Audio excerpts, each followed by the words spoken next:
All right, thank you guys for coming back to Soul Food Sunday. And here is your favorite host, Karria, aka Ria, if you love me. And I have somebody very, very special here. And I want to talk about probably one of my favorite subjects right now, which is in the high performance industry, is Mr. James. And Mr. James, tell us what you do and how you got into it and all that good stuff. Well, I'm James Simpson. I'm the owner of Go Beyond Great. I'm a high performance coach. And that means I help entrepreneurs get unstuck and overcome their limiting beliefs so they can increase their revenue, impact, and freedom. I've been an entrepreneur now full time since 2006. I left corporate America in Q4, and I've been going full-fledged ever since then. And I think, when people say, what does it mean to be a high performer? What do you mean when you say go beyond great? Mm-hmm. So if we're thinking about moving forward and we hit a wall, mm-hmm. on the other side of that wall is what I deem greatness. Mm-hmm. And then I don't want to just get to that. I want to go beyond greatness. I want to go to the other side of greatness. So I work with entrepreneurs in helping them level up, mm-hmm. and just go to that other side of greatness. And in order to do that, we have to perform higher. So you have to keep increasing our altitude, keep increasing our elevation. Mm-hmm. So when you start to study mountain climbing and things of that nature, and I've never climbed a mountain. I've done some indoor climbing and rock climbing, but I've never climbed a mountain. But in studying it, you understand that the higher we go, the thinner the air gets, the harder it is to breathe. So what I do is I take people on that journey of moving higher and higher in their business, whether it's revenue, impact, and freedom, or all three.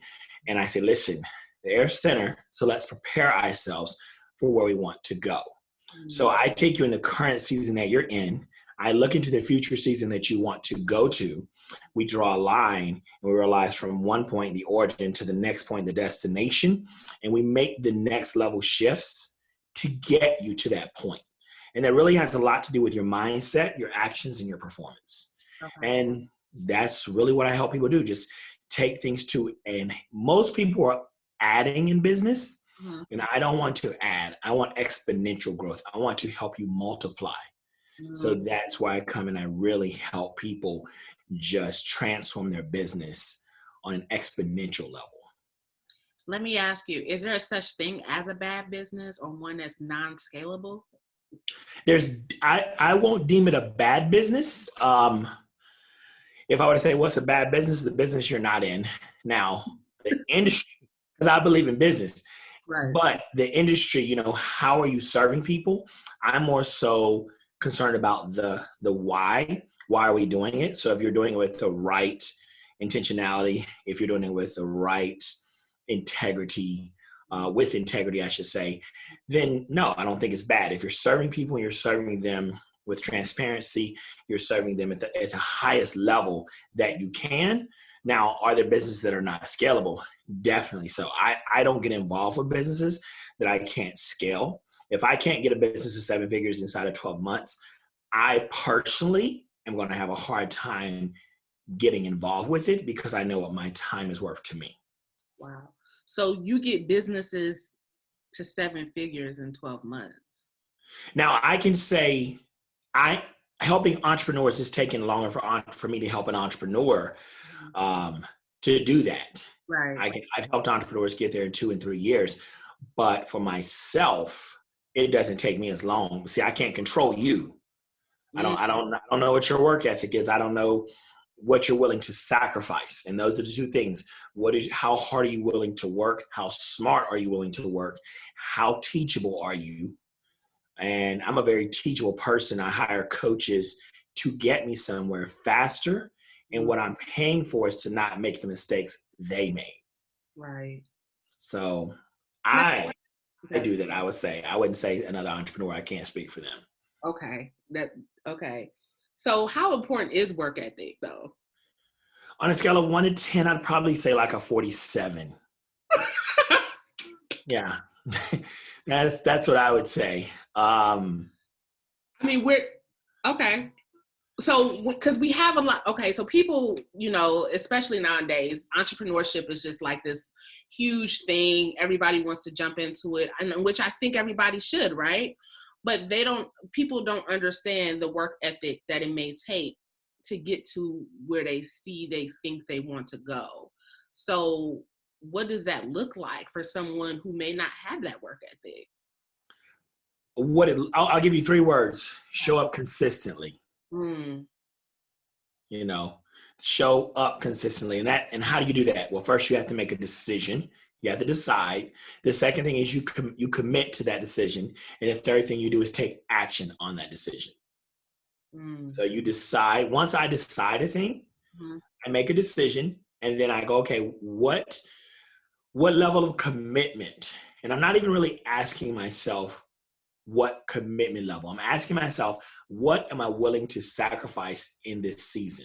Whose wedding will I miss? Whose birthday party will I miss? Will I miss my cousin's graduation? What am I willing? Am I missing the baby showers? Am I missing all these life events? Am I not going to dinner with friends? Am I going to miss the next 2 seasons of whatever's coming on Netflix? And I'm not going to be able to talk about it in social circles. Am I willing to make that sacrifice? Because that is what my commitment is tied to. People wonder why they can't stay committed, because they're not willing to sacrifice.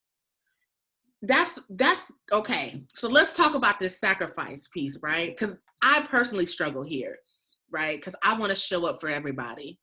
Right. And personally, then I'm, I mess up, right?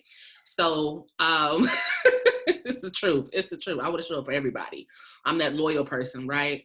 But I'm not being loyal to myself, obviously. If what we're talking about here, it looks like I'm not being loyal to myself. So for someone like myself who is out there listening and they're like, yo, but I mean, that's, I can sacrifice here, but do I really have to sacrifice the social part? Do I really have to, is that really part of the deal?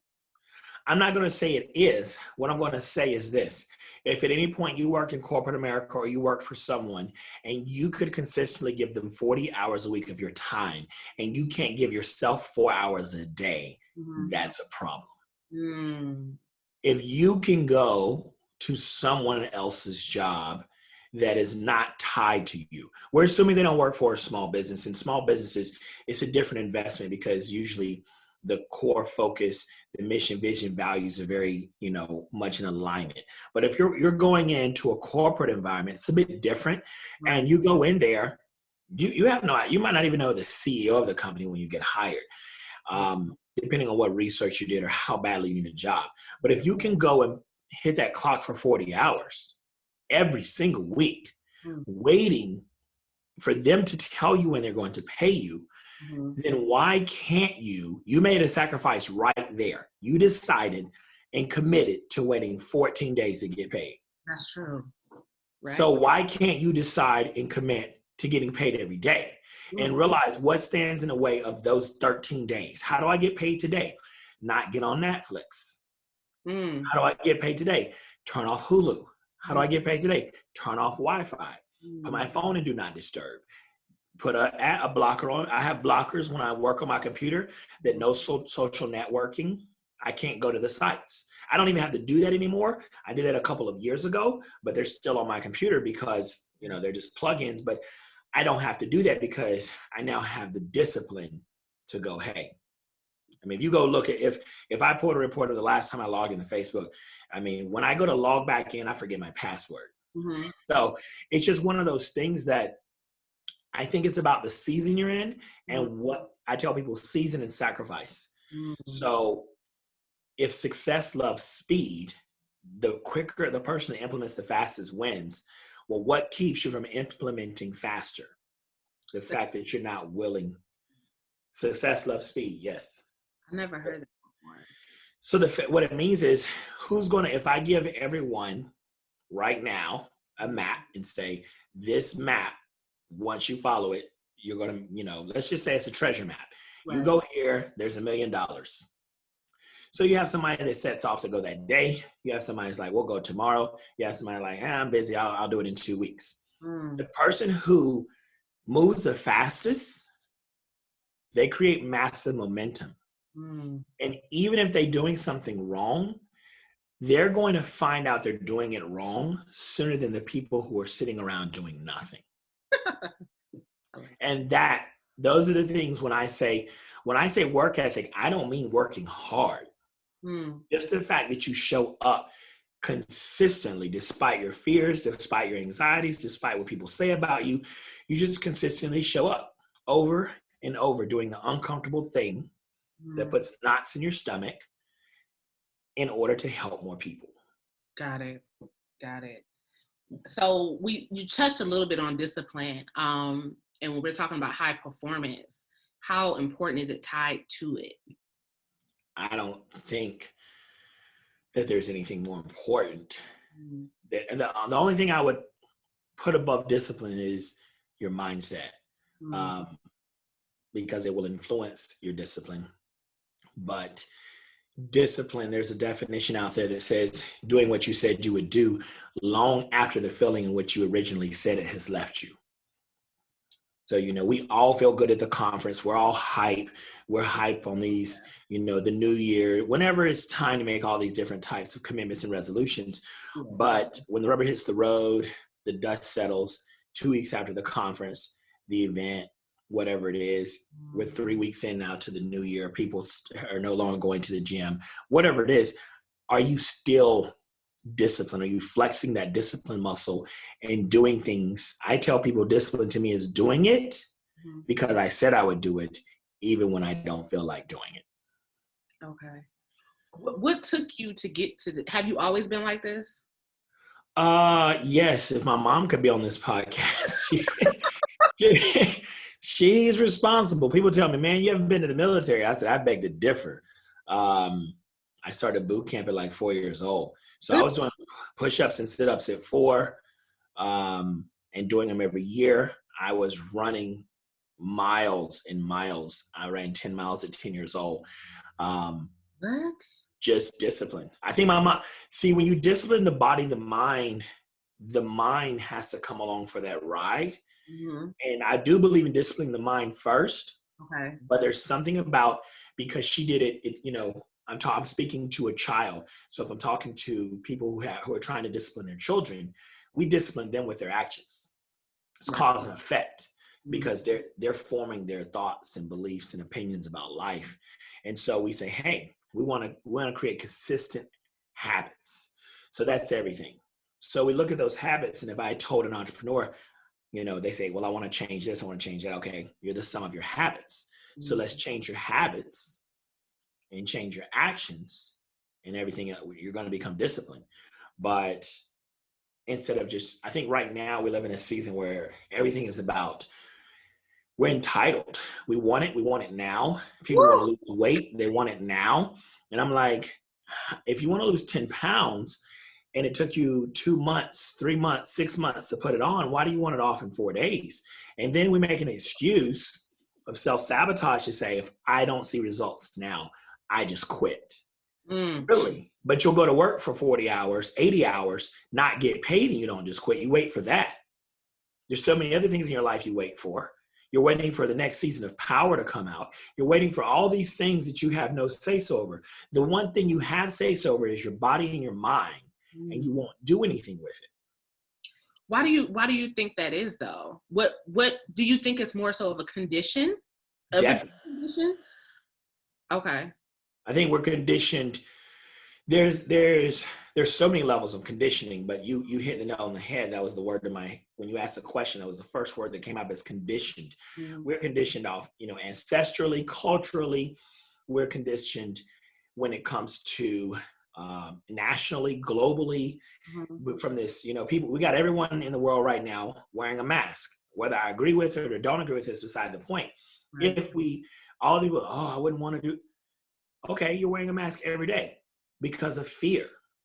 But we don't sit down and have a fear of leaving our loved ones with a mortgage. We don't have a fear of leaving them. Oh, why don't we have that fear? Why don't we have the fear of saying, wait, I don't have enough life insurance to pay everything off, to pay, my tax bill. We don't have enough fear to that. Going down the road now. You asked, and I mean, I think that's really, really it. It's like I tell people fear isn't a bad thing. Fear is the response that you allow fear to produce that can either serve you or not serve you. I don't believe it's a good or bad. It's when it produces something that is not healthy. So in your belief system, fear doesn't produce anything fruitful.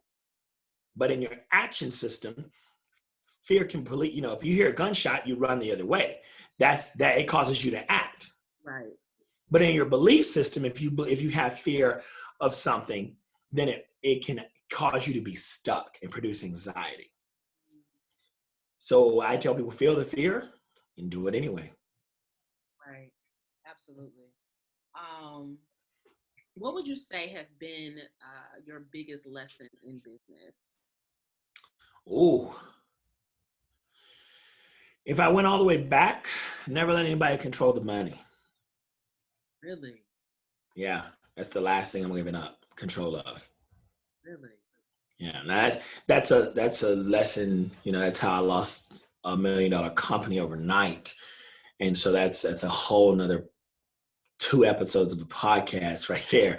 But you can let people have control of a lot of things, but the last thing you give up is the control of the money.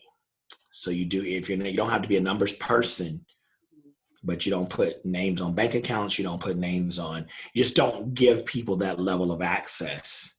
Got it. That's what I would say. The next thing, if I went to speak to entrepreneurs, keep your circle small. It's interesting to me that in this country, we have this thing where for about the first trimester, we don't tell anyone that we're pregnant.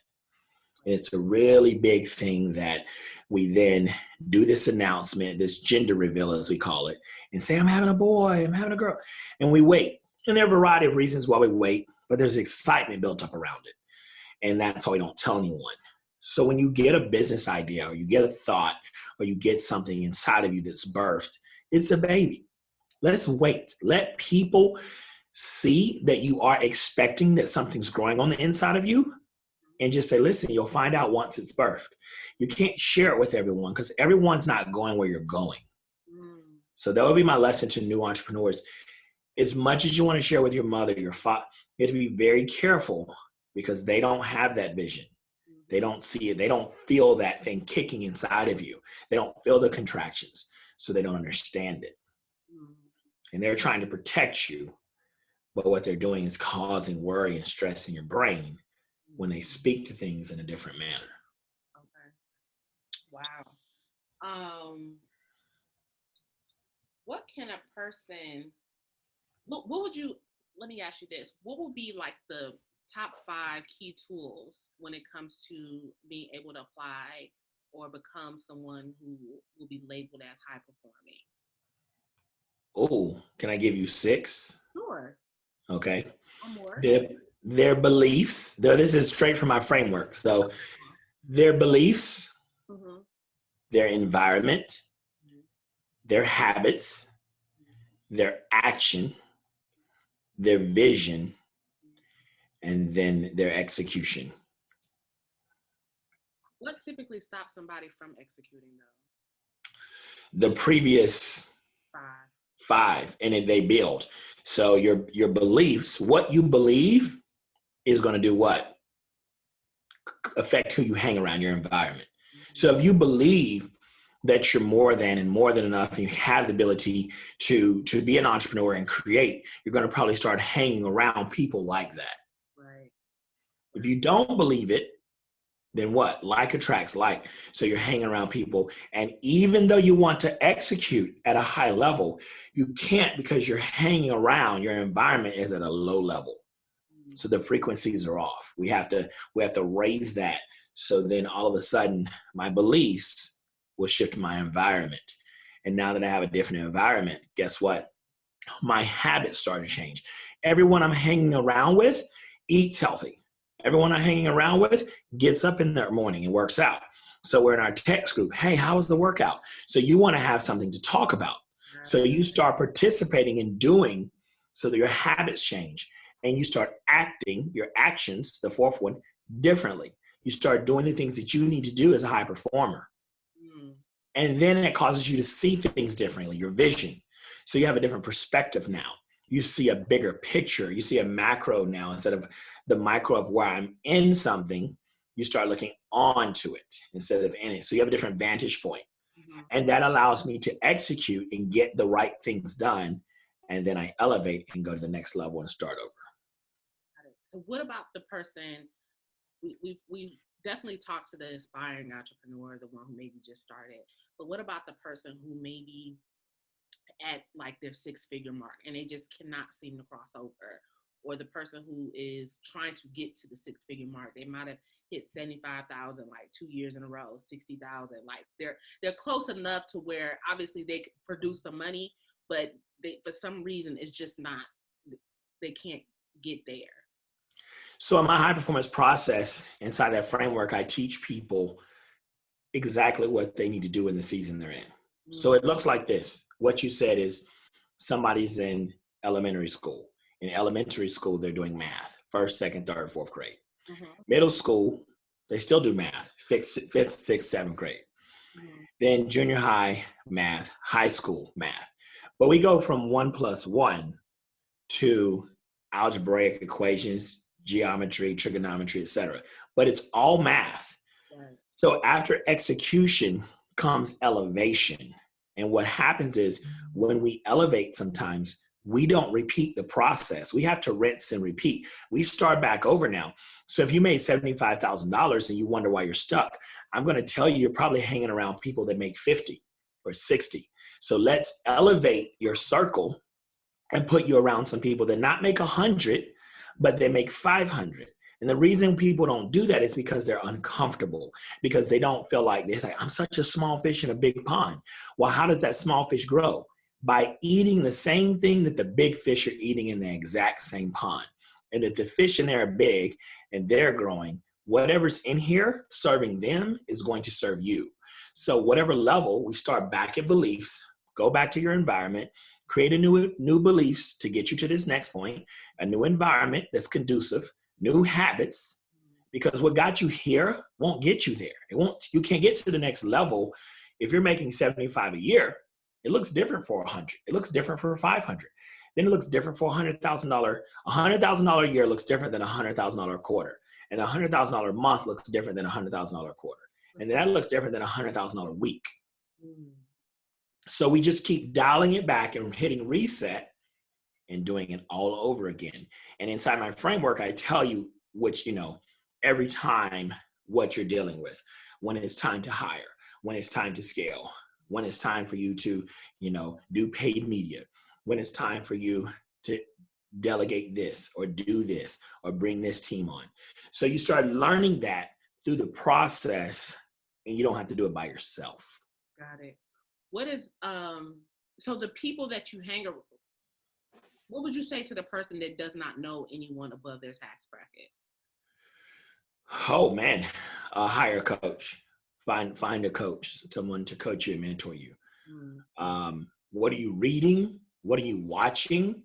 Unfollow everyone on Instagram that everybody, just for a season, and start following the people that I tell people you have to inspect your environment. Mm-hmm. So when you're inspecting your environment, you need to look at who is in your environment. Mm-hmm. So I use the acronym WHOA. And you stop when you hear this thing, you got to look around. You got to say, wait, who is here? Mm-hmm. And then you ask yourself, how is this right here? How is this serving me? Mm-hmm. What are my beliefs about this environment? How do I overcome that limiting belief? What new belief do I have to create? Mm-hmm. Now, A is what actions do I take? So that's what you have to do, is you have to look around and go, wait, the people in this season of my life right now just aren't serving me when it comes to where I want to go. And I tell people, when you want to go up, you have to grow up. Mm-hmm. So it's not really about anything else than saying, who's going to help me mature into the person, the entrepreneur. It might not just be about money. It might be relationally. It might be spiritually. It might be emotionally. It's different levels of maturity. So it might be time freedom. So whatever it's about, you need to find someone that is currently further down the path than you, or where you want to be. And that is the person that you stay with and you follow. For sure. Wow. That's so good. That's so good. It's like, of course, that makes sense. But then, when you go more in depth with it and the reasoning behind it, um, you know, it's very enlightening. Very enlightening. Um, how burnout is real, right? How can one prevent it? Ooh, you're gonna get me into a deep topic, how I feel about burnout. Or how do you Um, think about it? Yeah. I'm gonna try to stay light on this because Okay. I can go deep. I, I think burnout is really what the word I would like to use is mental fatigue and exhaustion. Mm-hmm. Um, it's deeper than walking outside and getting a little bit of sunlight and doing some affirmations. It's real, and it usually happens when people are operating in the wrong capacity or the wrong gift. When they're either taking on the wrong client and it causes them to shift and try to serve that client in a capacity that they don't have the tools. Like I can help your clients, but I couldn't serve your clients daily if they're not my clients. But if I take your business over and try to start serving your clients, I'm going to realize I'm doing things that I don't love to do. That's when I get close to feeling burnt, that feeling of burned out.